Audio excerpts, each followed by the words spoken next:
성경에 자주 등장하는 용어 가운데 언약이라는 단어가 있습니다. 하나님께서 특별히 그의 백성들과 맺은 약속, 이것을 언약이라고 합니다.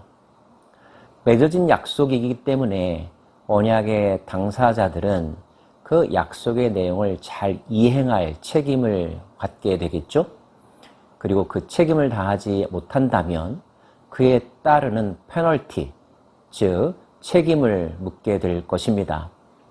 하나님은 이 언약의 한쪽 당사자로서 그 언약의 내용을 실행하기 위하여 최선을 다하시고 또 반드시 성취하는 분이시죠.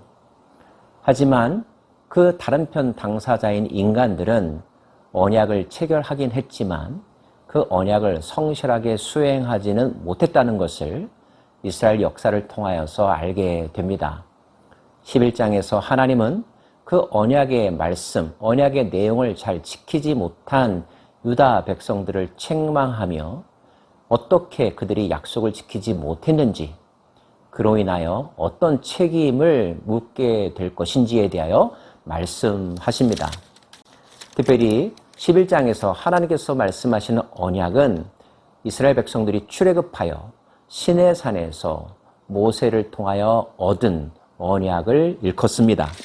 이 언약은 내가 너희 조상들을 쇠 풀무 애굽 땅에서 이끌어내던 날에 그들에게 명령한 것이라. 곧 내가 이르기를 너희는 내 목소리를 순종하고 나의 모든 명령을 따라 행하라. 그리하면 너희는 내 백성이 되겠고 나는 너희의 하나님이 되리라.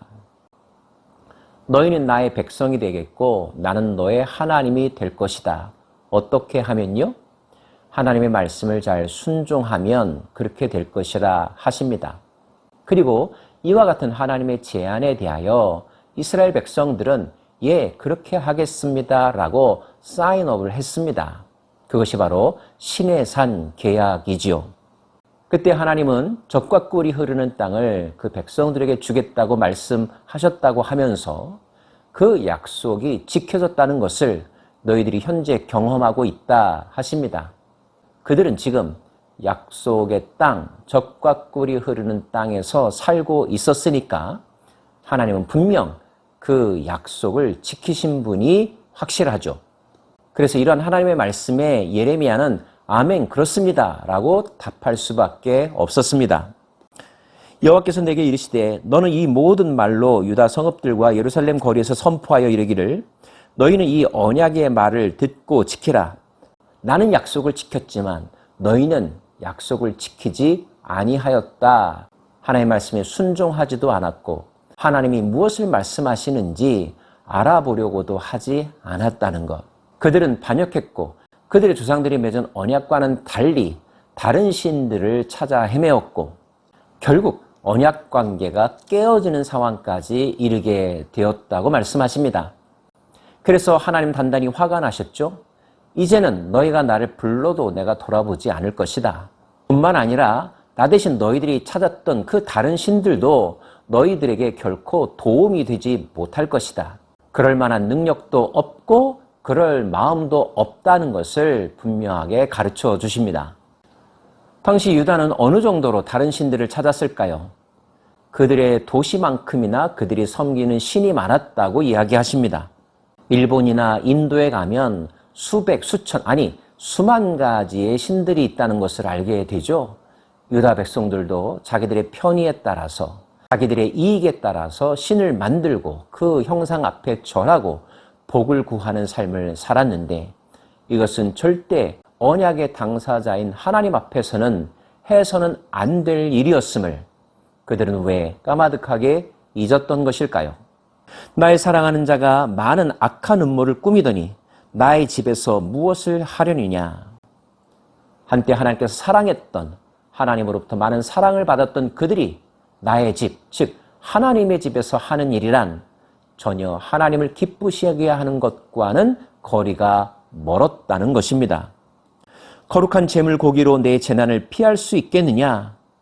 그들이 아무리 희생 제사를 드리고 그럴듯한 형식의 예배를 드린다 할지라도 그 예배가 그들이 당할 책임을, 형벌을 피하지 못하게 한다고 하십니다.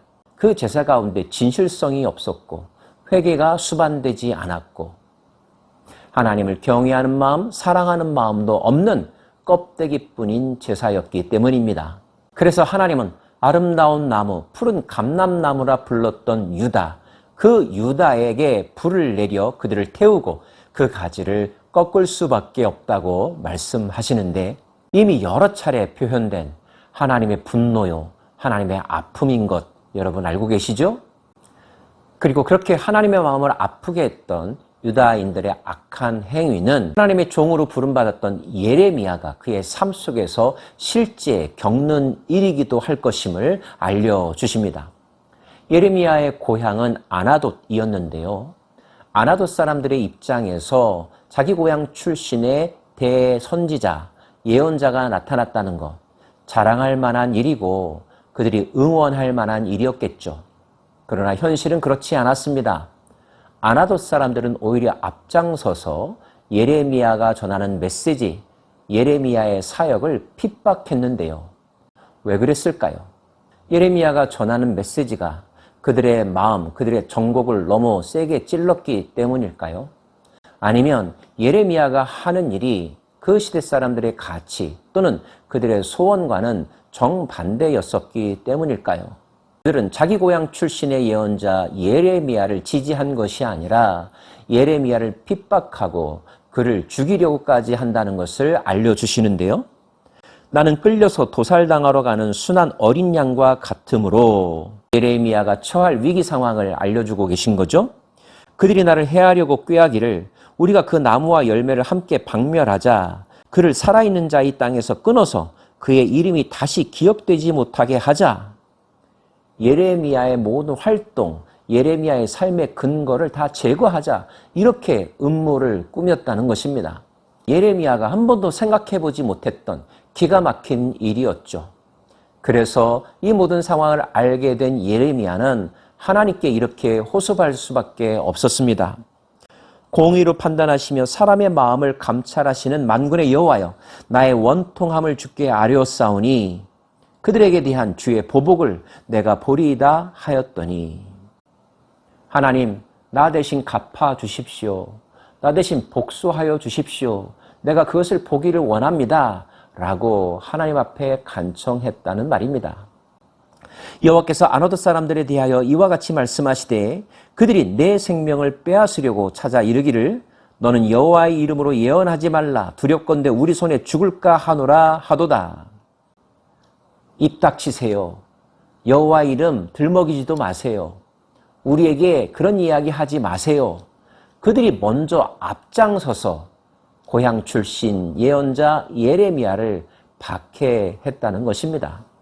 그러므로 만군의 여호와께서 이와 같이 말씀하시니라. 보라, 내가 그들을 벌하리니 청년들은 칼에 죽으며 자녀들은 기근에 죽고 남는 자가 없으리라. 하나님이 기어이 예레미야를 대신하여 보복해 주시겠다 합니다. 청년들도 사라질 것이요 자녀들도 기근에 죽을 것이며 그 땅에 남는 자가 하나도 없을 정도로 하나님께서 보복해 주시겠다 하시는데 그것은 예레미야가 전한 메시지가 예레미야의 설교가 아니라 하나님의 말씀의 대언이었기 때문에 예레미야를 거부한 것은 그를 보내신 하나님을 거부한 것이기 때문에 하나님이 직접 그렇게 하시겠다는 뜻입니다.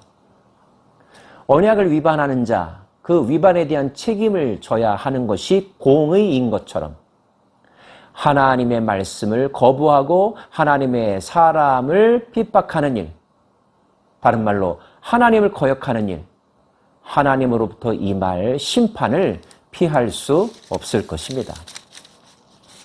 이 시대에 예수 그리스도 안에서 저와 여러분에게 주신 하나님의 언약은 무엇입니까? 그리고 그 언약에 감사하면서 우리가 체결한 우리의 다짐, 우리의 맹세, 우리가 해야 될 사명은 무엇입니까? 그 사명을 잘 감당하고 계십니까? 계약을 체결한 자는 그 계약 내용을 성실하게 이행해야 하는 것처럼 하나님과의 언약 관계에 들어간 모든 백성들은 최선을 다하여 그 언약의 말씀을 순종하고 지켜야만 합니다. 하나님의 말씀을 전하는 하나님의 사람에 대한 태도도 마찬가지이죠. 계약 위반자가 되지 마십시다. 계약을 파기하는 자가 되지 마십시다. 정직하게, 성실하게, 최선을 다하여 계약의 내용을, 언약의 말씀을 잘 준행하는 저와 여러분 되기를 다짐하고 또 그것을 위해서 기도하십시다.